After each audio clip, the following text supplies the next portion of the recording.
Hello, good afternoon. Today we are going to talk about the numbers in the Bible as part of the process of the mathematical instruction. I found this a really interesting topic just to teach people the importance and the meaning of the numbers in the Bible. Probably beyond or after this explanation, people might understand a little bit the important use of numbers in the Bible and especially the meaning. Then we're going to talk first about some numbers, not all of numbers, but some numbers that will help us to understand the Bible. It's a really common number. The first one, number one. Number one is an important number in the Bible. The first one because the meaning of the number one is unity. And when we talk about unity, straight away we talk about God. Then God for us is just one. Then this number will mean God, unity, just one. Second, we are going to talk about the number two. The number two talks about the meaning is union. Union. And we could refer this union, for instance, in the gospel that Jesus Christ is sending two or more people, two, as the minimum. When he is sending the apostles, he is talking about two. And in this case, when two or more are gathered in my name, two, then the minimum is a union, probably a community. Then we are going to talk about number three, and number three refers to Trinity. And when we talk about Trinity, again we talk about God. You know, in the religion, we believe that God is three in one: Father, Son, and the Spirit. Three in one. This is God. Then it's pretty much related with number two, 1 in 3. Then we have another important number, which is number 4. Number 4 refers, this is really interesting, because number 4 refers to earth.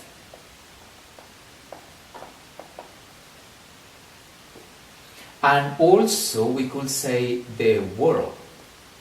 Yeah, that is number 4. This is really interesting because we could talk about the 4 seasons, for instance, or the 4 points in earth. It means the whole earth. Then in this case, when we talk about 4, refers to the world and to earth, and especially everything that is contained in the world. We have another one, which is 5.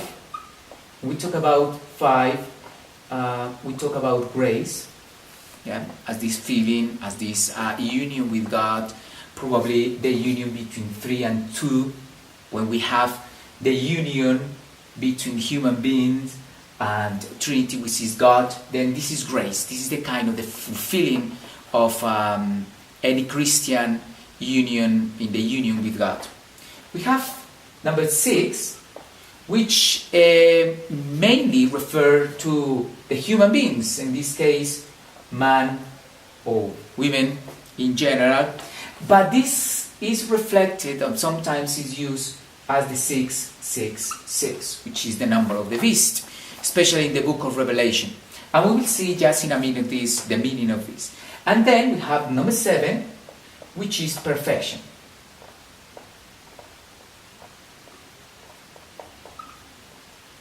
And in this case, again, the perfection of the perfection is God. Then we are talking about God in perfection. Some places is also in the Bible, this number 7 is understood as completion. Then, for instance, God completed the creation in 7 days. Even though he rested on the 7th, then it means it was completed. Everything is done. Everything is full.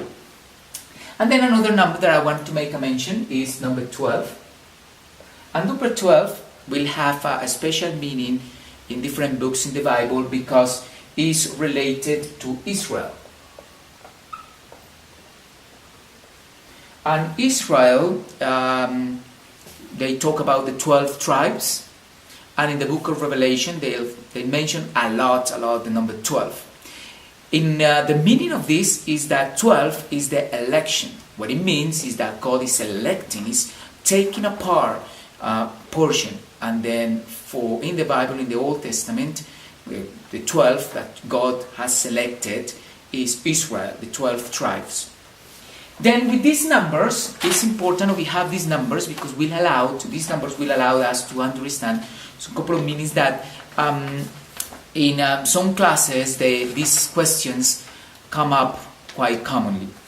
Then the first one, for instance, let's talk up here, this one is 666. Then in the book of Revelation it talks about the beast, but here the relation is about man, the human beings. Then this number 666 is related to 777. Then normally in a class of the Catholic confirmation or Catholic religion, or a class for comparative religions, when we talk about this in the Old Testament, we have to say that 6 is before 7, refers to man, and 7 it refers to perfection, which is God. But to be 6, to be 7, they only need 1. But what is 1? God. Then 3 times 6, or 3 times 7 is the perfection of perfections. And that perfection of perfections is God. Therefore, when you are 777, it means that you are reflecting, you are showing, you are God. You are pretty much portraying, showing to others God. But when you are 666, you have all the elements to be 7, but there is something missing, which is 1, is God. What it means is 7666 is something that could become 7, the perfection of perfections, but there is something missing, which is God. That is the first one, which is really interesting just to see and understand, for instance, in some classes, just to help people to understand that we are, pursuing perfection as we are following God, and then when we gather with God, we become 777.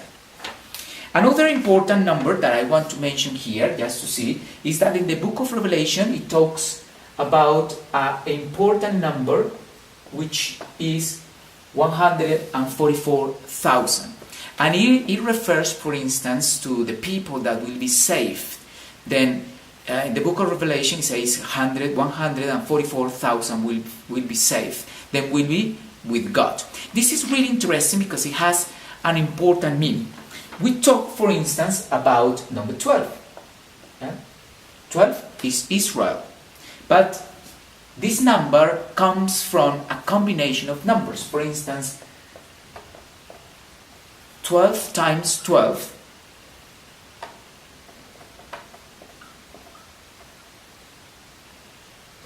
times 1,000. And this is important just to remember, and we could write it down here, that 1,000 is referred to a crowd, or in general the masses, or a large amount of people. Then we will say these people. People talk or understood as a big amount of people, the masses, everyone. Then in this case we have 12 times 12 times 1,000. But it refers, for instance, to 12 people in the Old Testament, 12 the New Testament, and 1,000 talking about people. But it means all people from Israel, all people from the New Testament, what we could refer to the church, and all people in the world. That's it. Then we have 144,000. At the end, we could conclude here that the meaning of these 144,000 is that the salvation is given to all people in the Old Testament, to all people in the New Testament, the church, around the world. And it means everyone who is in the world, or in earth. Then the salvation is not just for few people, it's for everyone from the Old the New Testament and belongs to the church right now. Everyone who belongs or believes in Jesus Christ will be saved. Then with these numbers, I just want to mention a little bit this clip to understand some numbers that will help us to understand a little bit more the New and the Old Testament, and that will be really, really useful to teach people and students in our class. Thank you.